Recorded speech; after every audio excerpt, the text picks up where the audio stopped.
Hello, my name is Leo, and welcome to another reading of The Elder Scrolls. Today we'll be reading Biography of Queen Barenziah, Volume 3, by Imperial Scribe Stern Gamevoyage. Okay.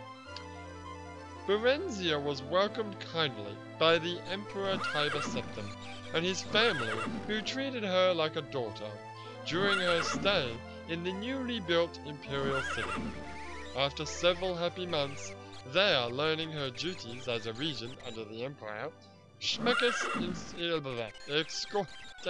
escorted her to Mournhold, where she took up her duties as queen of her people. Under his wise guidance, gradually they came to love one another, and were married and crowned in a splendid ceremony at which the Emperor himself officiated. After several hundred years of marriage, a son, Helseth, was born to the royal couple, amid rejoicing and prayers to the goddess, who had at last blessed their marriage.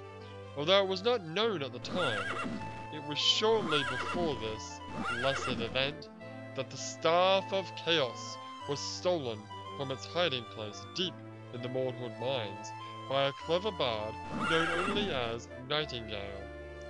8 years after Helseth's birth, Barenziah bore a daughter, Morgana, good enough, named for Schmeckes' mother, and the royal couple's joy was complete. Alas, shortly after that, relations with the Empire mysteriously deteriorated, leading to much civil unrest in Mournhold. After fruitless inquiries and attempts at reconciliation, in desperation, Barenziah took her young children and travelled to her imperial city herself to seek the Emperor's ear. Schmeckes remained in Mournhold. During her audience with the Emperor, Barenziah, through her magical arts, came to realize, to her horror and dismay, that the so-called Emperor was an impostor, none other than the Bard Nightingale, who had stolen the Staff of Chaos. Exercising great self-control, she concealed this realization from him. That evening, news came that Schmeckes had been killed in battle, and that Mournhold had been taken by the rebels. Barenziah knew not where to seek help, when a knock sounded at her door. It was Edwire, King of Wayrest, and an old friend of Uriel Septim and Schmeckes. He comforted her, pledged his friendship, and confirmed her suspicions that the Emperor was indeed an impostor, and none other than Jagger Tharn, the Imperial Battle Mage. Jagger had supposedly retired from public work and put his assistant, Rhea Silmain, in his stead. As it seemed, Tharn had never left the Imperial City. Rhea was indeed dead, but her ghost had appeared in Edwire's dreams, and revealed that the true Emperor had been kidnapped by Tharn, and imprisoned in an alternate plane, known as Oblivion. Well, maybe, probably. Tharn had then used the Staff of Chaos to kill her when she attempted to warn the Council of his nefarious plot. Together, Edwire and Barenziah plotted to gain the impostor's confidence and unmask him with the help of another friend of Rhea's, who was currently in prison. That's me! But to whose dreams she had access, and who possessed great, albeit untapped, potential. Barenziah charmed and befriended the fake Emperor. By reading his secret diary, she learned that he had broken the staff into 8 pieces and hidden them.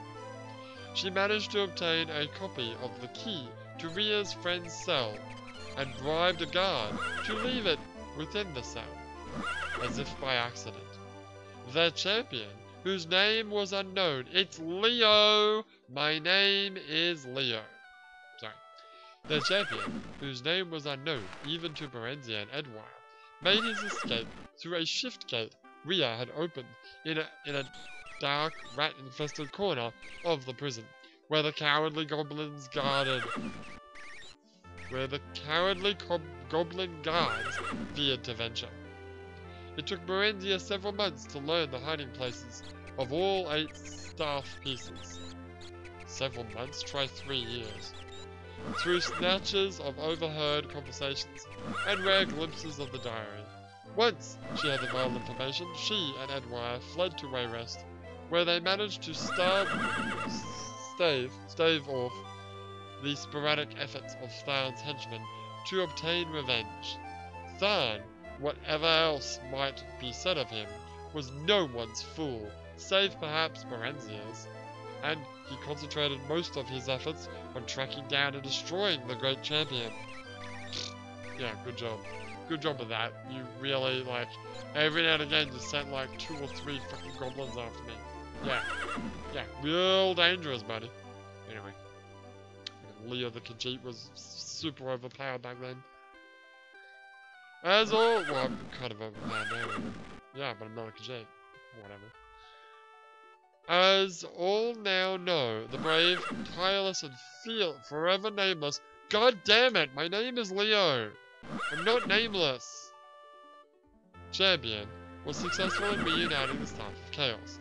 With it, he destroyed Tharn and rescued the true Emperor, Uriel Septim VII.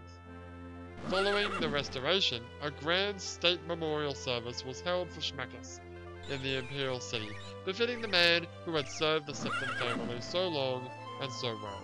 Barenziah and good King Edwire had come to care deeply for one another, and had married in the year after their flight from the Imperial City. Her children remained with her, and a regent was appointed to rule Mournhold in her absence. She planned to return after Edwire's death. Oh, okay. He was elderly when they were wed, so she knew that event, alas, could not be far off, as the elves reckoned told. That is Volume 3 of Biography of Queen Barenziah. That's the entire series. Let's talk a little bit about how this series compares with the real Barenziah series of 8 books? How many books were there again? I think there were 10 books. Well, the other one is a lot longer. Each chapter is longer and there's more chapters. They kind of gloss over a bunch of stuff in this series. This series seems to be a very quick and concise, kind of like the Brief History of the Empire series that we haven't read yet, but it's brief, and this is brief too. But I feel like maybe some of the things that they talk about in the other book might be real things. Like, for example, the whole thing about straw, and they kind of like gloss over how the Nightingale stole the thing, wasn't it? Didn't Nightingale like seduce? Didn't Barenziah fall in love with Nightingale? Something like that. And then there was what was the other thing I wanted to say about Schmackes? Yeah, Schmackes being a somewhat upstanding person, when he was basically a giant dick. Although, I remember at the beginning of the first book of the real Barenziah, it kind of seemed like Schmackes was the victim here. Because his mother basically died because Barenziah was born. For all intents and purposes. So he swore revenge, but he was a right dick. Yeah, he was. Anyway, most of the history is the same. So I would say, I don't think there's nothing in here that conflicts with the real Barenziah, but, so I would say that everything in this book is real. In this series is real. But the other series, the real Barenziah series, seems to add some details that are missing in here. And who knows if they're true or not. We might never know. I mean, we could always go to Barenziah and ask her. There is a quest, actually, where we need to find one of the real Barenziah series. She's trying to suppress it. I think it's the one where she's having sex with the straw and the Khajiit guy. Going, yeah. They kind of, oh, I know the other thing that they glossed over. Where is it? Hang on.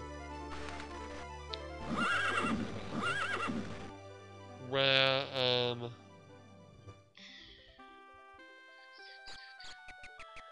where she's trying to, like, gain the trust of Daggerfall. Yeah, they kind of... Here it is. Yeah, gain the confidence and unmasking bear, yada yada yada. But they kind of gloss over Barenziah charmed and befriended the fake emperor. Befriended? More like bought herself out. Because I mean that's how she got him. She got him with the lady parts that sometimes get dudes.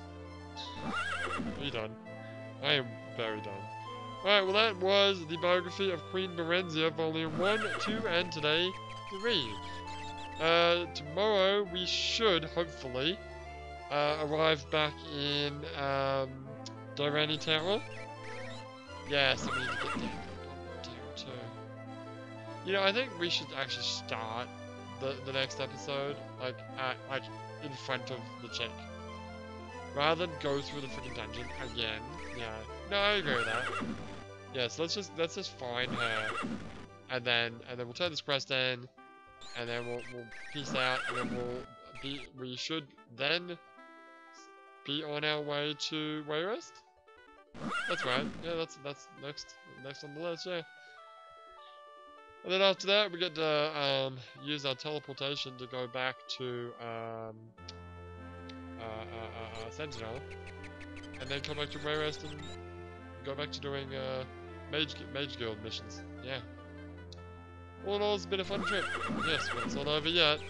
So tune in tomorrow when we do that. But for now, my name is Leo, and I'll see you next time.